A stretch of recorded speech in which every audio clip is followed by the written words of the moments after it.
Assalamualaikum warahmatullahi wabarakatuh.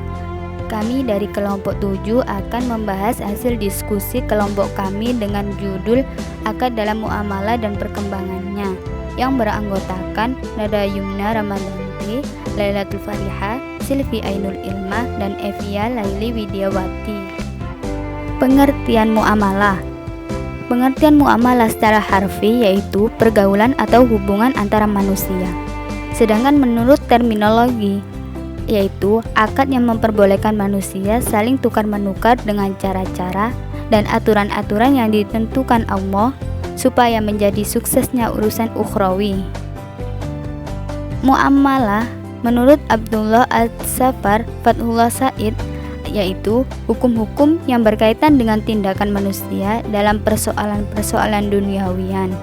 Misalnya jual beli, utang piutang, kerjasama dagang, perserikatan, kerjasama dalam penggarap sawah, dan sewa menyewa.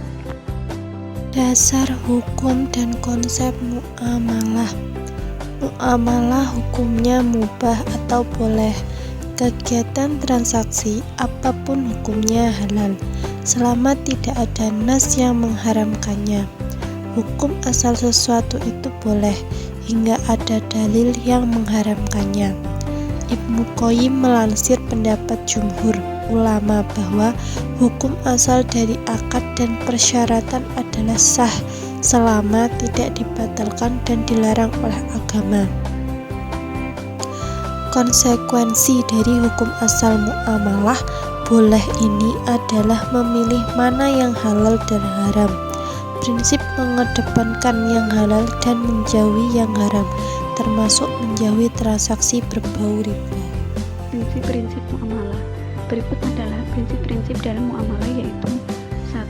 Setiap transaksi pada dasarnya mengikat pihak-pihak yang melakukan transaksi. 2. Butir-butir perjanjian dalam transaksi itu dirancang dan dilaksanakan oleh kedua belah pihak dengan penuh tanggung jawab dan tidak bertentangan dengan aturan syariat. Yang ketiga, setiap transaksi dilakukan secara sukarela tanpa ada paksaan atau intimidasi dari pihak manapun. Yang keempat, pembuat hukum syari mewajibkan agar setiap perencanaan transaksi dan pelaksanaannya didasarkan atas niat baik, sehingga segala bentuk penipuan, kecurangan, dan penyelewengan dapat dihindari.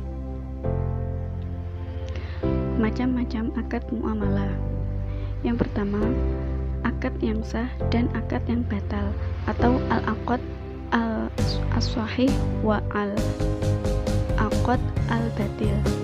Yang kedua, akad yang terlaksana secara serta-merta dan akad yang terhenti atas sebab-sebab tertentu atau al-aqd nafid wa al-aqd mauquf. Yang ketiga, akad yang mengikat dan akad yang tidak mengikat atau al-aqd lazim wa ghairul lazim. Yang keempat, akad yang ada balasan dan akad yang tiada balasan atau al-aqd ad-mudarat wa aqd at-tabarrum.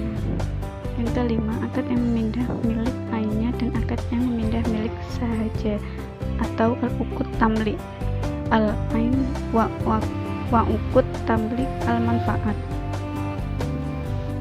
Problematika muamalah masa kini. Contohnya yaitu sengketa perumahan syariah. Kasus perumahan syariah sebagaimana yang mencuat akhir-akhir ini adalah salah satu yang perlu diwaspadai. Akad investasi perumahan syariah merupakan akad yang tidak melampaui tangan kedua sebagai fasilitor. Dalam investasi konvensional, fasilitor akad biasanya dipegang oleh perbankan.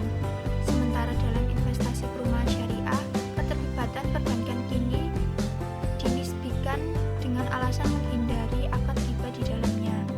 Mereka, para penggagas perumahan syariah, umumnya berpendapat bahwa setiap akad yang melibatkan perbankan adalah riba. Padahal sejatinya, jika mereka tidak mau menggunakan bank konvensional, maka mereka dapat menggunakan bank syariah. Tapi, bank syariah sendiri mereka curigai juga telah menerapkan akad riba. Sekian presentasi dari kelompok kami, kurang lebihnya mohon maaf. Wassalamualaikum warahmatullahi wabarakatuh.